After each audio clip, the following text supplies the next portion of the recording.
Hola, ¿qué tal? En este vídeo vamos a continuar hablando de derecho de familia y en concreto voy a responder aquellas preguntas más frecuentes que se suscitan respecto de la pensión de alimentos. Comenzar diciendo que generalizar en derecho es un error, pero cuando hablamos de derecho de familia el error es aún mayor. Tenemos que tener en cuenta que lo que vamos a tratar son aspectos que afectan a la esfera íntima de las personas y en el caso de que existiera un desacuerdo, como por ejemplo a la hora de determinar el importe de una pensión de alimentos, un juez siempre va a tener en cuenta las circunstancias personales y económicas de cada familia, eso sí, manteniendo un régimen de mínimos, que es lo que va estableciendo la jurisprudencia. Dicho esto, comenzamos.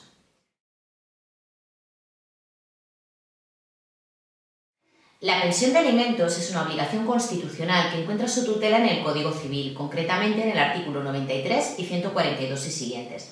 Consiste en un importe económico que el progenitor no custodio deberá ingresar al progenitor que tenga atribuida la guarda y custodia e irá destinado a satisfacer las necesidades del menor, incluyendo el alimento, la educación y la sanidad.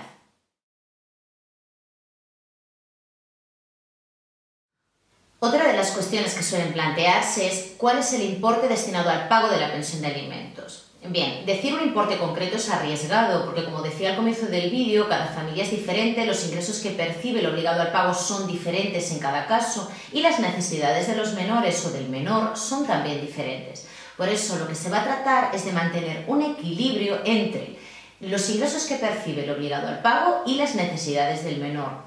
El juez lo decidirá en función de su libre arbitrio, pero teniendo en consideración que se mantenga el mismo nivel de vida que tenía el menor hasta la fecha de la ruptura matrimonial y teniendo en cuenta también un mínimo vital para que el progenitor obligado al pago pueda seguir manteniéndose.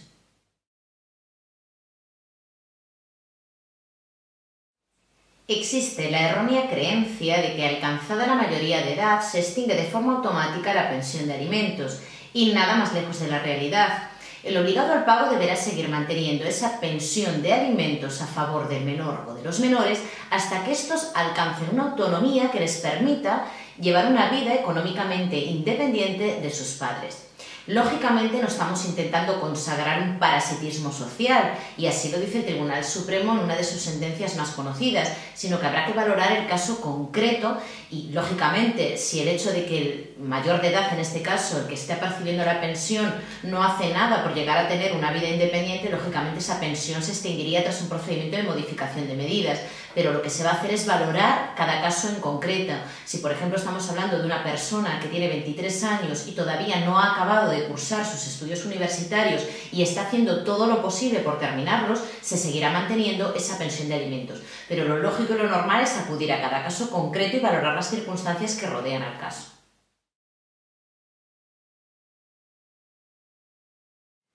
Es muy importante que el obligado al pago de la pensión de alimentos entienda la relevancia que supone no abonarla. Estamos hablando de un delito contemplado en nuestro Código Penal en el artículo 227. En el caso de que el obligado al pago no abonara la pensión durante 2 meses consecutivos o 4 no consecutivos, podría ser castigado con una pena de prisión de 3 meses a 1 año o de multa de 6 a 24 meses.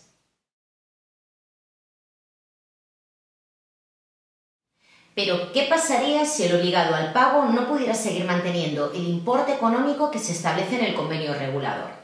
Bien, en ese caso lo que tiene que hacer a la mayor brevedad es ponerse en contacto con el abogado que le llevó el tema principal o bien solicitar un abogado de oficio en el Colegio de Abogados de su partido judicial para solicitar una modificación de medidas del convenio regulador y sobre todo para no incurrir en el delito previsto en el artículo 227 del Código Penal que hemos dicho anteriormente. Lo que tendrá que acreditar es que sus circunstancias económicas han variado y que ya no puede hacer frente al importe establecido en el convenio regulador. Pero ¿qué ocurriría en el caso más extremo? Es decir, que no dispusiera de ningún ingreso para atender siquiera sus propias necesidades.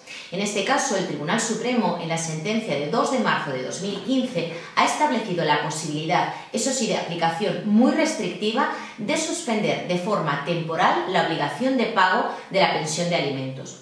Esto se estableció para evitar la pena de banquillo a todas aquellas personas que se vieron afectadas por la crisis. Como digo, es de aplicación muy restrictiva, por lo que siempre va a imperar la obligación de pago de la pensión de alimentos, aunque sea un mínimo vital.